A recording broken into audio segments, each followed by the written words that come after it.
সৌরশক্তি দারুণ একটা ব্যাপার, তাই না? দূষণ ছড়া বিদ্যুৎ, খরচও কম। কিন্তু যখন কোনো কিছু এত ভালো শোনায়, তখন মনে একটা খটকা লাগে যে আচ্ছা, এর পেছনে অন্য কোনো গল্প নেই তো?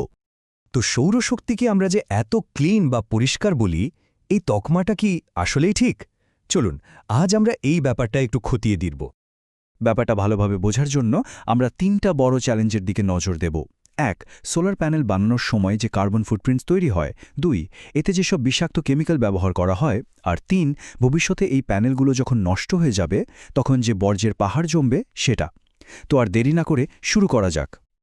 আচ্ছা, প্রথম চ্যালেঞ্জটা হলো এর কার্বন খরচ। দেখুন, সোলার প্যানেল যখন ছাদে বিদ্যুৎ বানাচ্ছে তখন তো কোনো কার্বন বেরোচ্ছে না। একদম ঠিক।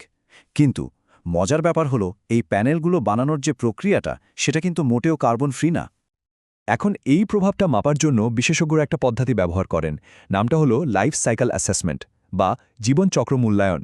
সহজ কথায়, একটা জিনিস বানানোর শুরু থেকে, মানে একদম কাঁচামাল সংগ্রহ করা থেকে শুরু করে ব্যবহার এবং শেষে নষ্ট হয়ে যাওয়া পর্যন্ত পুরো সময়ে পরিবেশের উপর মোট কতটা প্রভাব পড়ল সেটার একটা পূর্ণাঙ্গ হিসাব।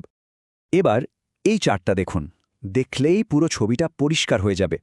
জীবাশ্ম জ্বালানির সাথে সোলার শক্তির পার্থক্যটা একবার দেখুন। যেখানে কয়লা দিয়ে ১ কিলোওয়াট ঘন্টা বিদ্যুৎ বানাতে প্রায় ১,০০০ গ্রাম কার্বন ডাইঅক্সাইড বের হয়, সেখানে সোলারে কত? মাত্র ৪০ গ্রাম। মানে আকাশ পাতাল তফাত। আর ঠিক এই কথাই বলেছেন energy systems analyst Gavin Heath. তার মতে, দেখুন, নবায়নযোগ্য শক্তিগুলোর নিজেদের মধ্যে হয়তো কিছু ছোটখাটো পার্থক্য আছে, কিন্তু জীবাশ্ম জ্বালানির সাথে তুলনা করলে সবগুলোই পরিবেশের জন্য অনেক অনেক ভালো। আর এটাই হলো আসল কথা। আর সবচেয়ে দারুণ খবর কি জানেন? প্রযুক্তির উন্নতির সাথে সাথে সোলারের এই কার্বন ফুটপ্রিন্ট কিন্তু দিন দিন কমছেই। প্যানেলগুলো আরও বেশি এফিশিয়েন্ট হচ্ছে। আর একটা ব্যাপার চিন্তা করুন, যখন একটা ক্লিন গ্রেড, মানে ধরুন সোলার বা উইন্ড পাওয়ার দিয়ে নতুন সোলার প্যানেল বানানো হয়, তখন তো পুরো প্রক্রিয়াটাই আরও সবুজ হয়ে যায়, তাই না? এটাকে বলে একটা পজিটিভ স্নোবল এফেক্ট। আচ্ছা, কার্বন ফুটপ্রিন্টের ব্যাপারটা তো গেল। এবার আসি আমাদের দ্বিতীয় চ্যালেঞ্জে। সোলার প্যানেল বানাতে কি কোনো বিপজ্জনক রাসায়নিক ব্যবহার করা হয়? এটা শুনে অনেকেই হয়তো একটু অবাক হবেন, কিন্তু হ্যাঁ, এই সবুজ প্রযুক্তির আড়ালে বেশ কিছু বিপজ্জনক কেমিক্যালের ব্যবহার কিন্তু লুকিয়ে আছে। এর মধ্যে একটা হলো হাইড্রোফ্লোরিক অ্যাসিড। নামটা চেনা চেনা লাগছে? হ্যাঁ, ওই যে বিখ্যাত টিভি শো ব্রেকিং ব্যাডে যে ভয়ঙ্কর অ্যাসিডটা দেখানো হয়েছিল, ঠিক সেটাই। এটা আসলে সোলার ওয়েফার পরিষ্কার করার কাজে লাগে, কিন্তু সামান্য এদিক ওদিক হলেই মারাত্মক বিপদ ঘটাতে পারে। আর এইখানেই সিলিকন ভ্যালি টক্সিক্স কোয়ালিশনের শিলা ডেভিসের কথাটা খুব গুরুত্বপূর্ণ।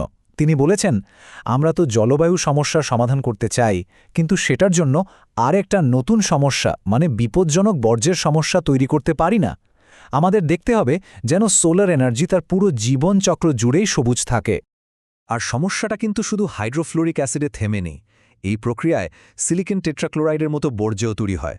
এটা যদি ঠিকমতো ট্রিটমেন্ট না করা হয়, তাহলে পরিবেশের জন্য খুবই ক্ষতিকর। এমনকি কিছু কিছু প্যানেলে লিড বা ক্যাডমিয়ামের মতো বিষাক্ত হেভি মেটালও থাকতে পারে। তবে এখানেও ভালো খবর আছে। এর থেকে নিরাপদ বিকল্প খোঁজার প্রযুক্তি কিন্তু আমাদের হাতেই আছে। এখন তো আর্টিফিশিয়াল ইন্টেলিজেন্স আর মেশিন লার্নিং ব্যবহার করে বিজ্ঞানীরা আগের চেয়ে অনেক দ্রুত আর কম খরচে সেফ অল্টারনেটিভ খুঁজে বের করতে পারছেন। তো দুটো চ্যালেঞ্জ নিয়ে কথা হলো। এবার চলুন আমাদের শেষ এবং তৃতীয় চ্যালেঞ্জটা দেখি। আচ্ছা, এই যে কোটি কোটি সোলার প্যানেল বসানো হচ্ছে, এগুলোর মেয়াদ যখন শেষ হয়ে যাবে, তখন সেগুলোর কি হবে? একটা সোলার প্যানেল সাধারণত ৩০ বছরের মতো কাজ করে। তো আজকের বর্জ্যের সমস্যাটা হয়তো এখনও অতটা বড় না, কিন্তু ভবিষ্যতের ছবিটা একবার দেখুন। ধারণা করা হচ্ছে ২০৫০ সাল নাগাদ প্রায় ৭,৮০,০০,০০০ মেট্রিক টন প্যানেল বর্জ্য জমা হবে। সংখ্যাটা কল্পনা করতে পারছেন? আচ্ছা, সহজ করে বলি, এর ওজন হবে ২০০টারও বেশি এম্পায়ার স্টেট বিল্ডিংয়ের সমান। মানে এটা একটা বিশাল ওয়েস্ট বা ইলেকট্রনিক বর্জ্যের সংকট তৈরি করতে পারে। এখন ভালো খবরটা হলো, এই সোলার প্যানেলগুলো কিন্তু রিসাইকেল করা যায়। কিন্তু একটা সমস্যা আছে। ইউরোপিয়ান ইউনিয়নের মতো কিছু জায়গা ছাড়া, যেখানে রিসাইক্লিং বাধ্যতামূলক না, সেখানে এগুলোকে সোজা ল্যান্ডফিলে ফেলে দেওয়াটাই বেশি সস্তা পড়ে। কারণ রিসাইকেল করে যে সিলিকনটা পাওয়া যায়, সেটার কোয়ালিটি খুব একটা ভালো হয় না। তাহলে এর সমাধানটা কি? এখানেই আসল মজাটা। দেখুন, সমাধানটা হলো সবচেয়ে দামি জিনিসগুলোর দিকে মনোযোগ দেওয়া। একটা প্যানেলের মোট ওজনের মাত্র ৩% হলো সিলিকন আর সিলভার। কিন্তু এর অর্থনৈতিক মূল্য কত জানেন? 70% বেশি। আর রোজি সোলারের মতো কিছু স্টার্টআপ ঠিক এই কাজটাই করছে। তারা এমন সব নতুন পদ্ধতি বের করছে যাতে এই দামি ধাতুগুলো লাভজনকভাবে আবার বের করে আনা যায়। তো আমরা 3টা বড় চ্যালেঞ্জ দেখলাম: কার্বন ফুটপ্রিন্ট, বিষাক্ত কেমিক্যাল আর ই-ওয়েস্ট। সব শোনার পর সৌরশক্তি নিয়ে ফাইনাল ভার্ডিক্টটা কি হতে পারে? এই স্লাইডটা দেখুন, পুরো ব্যাপারটা এক নজরে পরিষ্কার হয়ে যাবে। কার্বন নিঃসরণ হ্যাঁ আছে, কিন্তু জীবাশ্ম জ্বালানির চেয়ে অনেক কম, আর দিন দিন আরও কমছে। বিষাক্ত রাসায়নিক হ্যাঁ আছে, কিন্তু তার নিরাপদ বিকল্পও তৈরি হচ্ছে।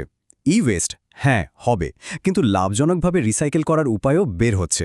মানে প্রত্যেকটা সমস্যারই কিন্তু একটা সমাধান আমাদের চোখের সামনে আছে বা আসছে। সুতরাং শেষ কথা হলো এটাই, সৌরশক্তি হয়তো কোনো পারফেক্ট হিরো না, এরও কিছু সমস্যা আছে, কিন্তু জলবায়ু পরিবর্তনের বিরুদ্ধে আমাদের লড়াইয়ে এটা একটা অপরিহার্য হাতিয়ার। সবচেয়ে বড় কথা হলো এর সমস্যাগুলো আমরা জানি এবং সেগুলো সমাধান করা সম্ভব। আর এই পুরো আলোচনাটা আমাদের একটা বড় প্রশ্নের সামনে এনে দাঁড় করায়। সবুজ প্রযুক্তিগুলোর যে দিকগুলো আসলে ততটা সবুজ নয়, সেগুলোর সাথে আমাদের কিভাবে কাজ করা উচিত, এটা কিন্তু আমাদের সবারই ভেবে দেখার মতো একটা বিষয়।